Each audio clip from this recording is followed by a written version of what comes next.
We're back with a show that's clearly going to look a little unusual. As I'm sure you've seen, the coronavirus has forced a number...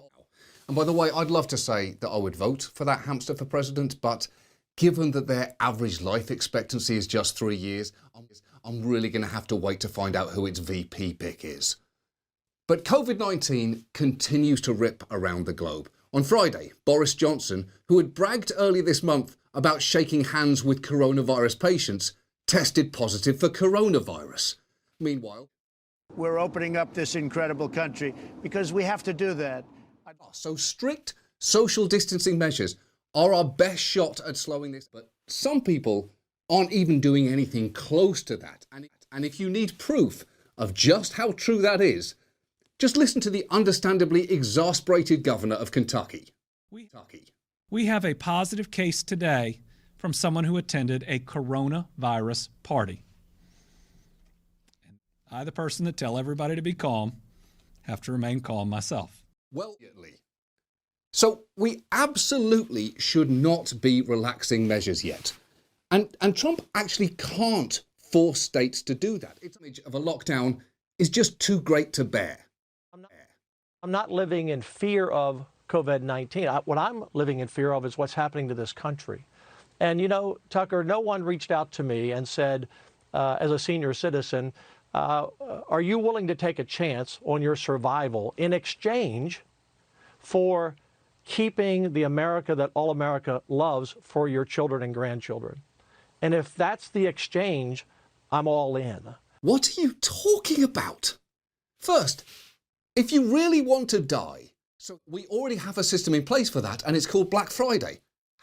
In other countries like Iran and Spain that didn't take social distancing seriously. They're now home to mass graves you can see from space and ice skating rinks being used as makeshift morgues. And I'm in no way minimizing the economic suffering. I am afraid that our nation might die, and that dooms millions to poverty, illness, starvation, and a lack of hope. You can't volunteer yourself as tribute. And what you're doing is actually much darker. You are actively volunteering others, including people of all ages with health conditions, to die and get back to something resembling normalcy. And now all of a sudden they're on fire and they say they need hundreds of gallons of water sprayed at them with hoses. I just don't buy it. And I'm bidding up other states on the prices. Because you have manufacturers who sit there and California offers them $4 and they say, well, California offered $4, I offer $5, another state calls in and offers $6.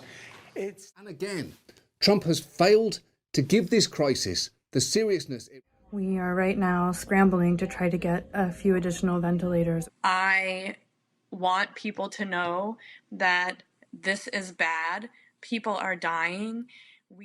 I think there are certain people that would like it to do financially poorly because they think that would be very good as far as defeating me at the polls. And I don't know if that's so, but I do think it's so that that there are people in your profession that would like that to happen. Oh, for fuck's sake! In which market worship threatens to become a fucking death cult.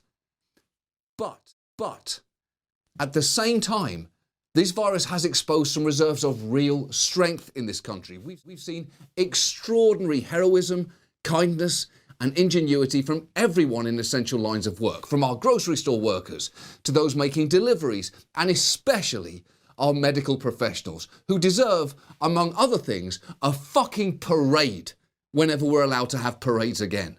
And the least we can do right now is help them. Right now.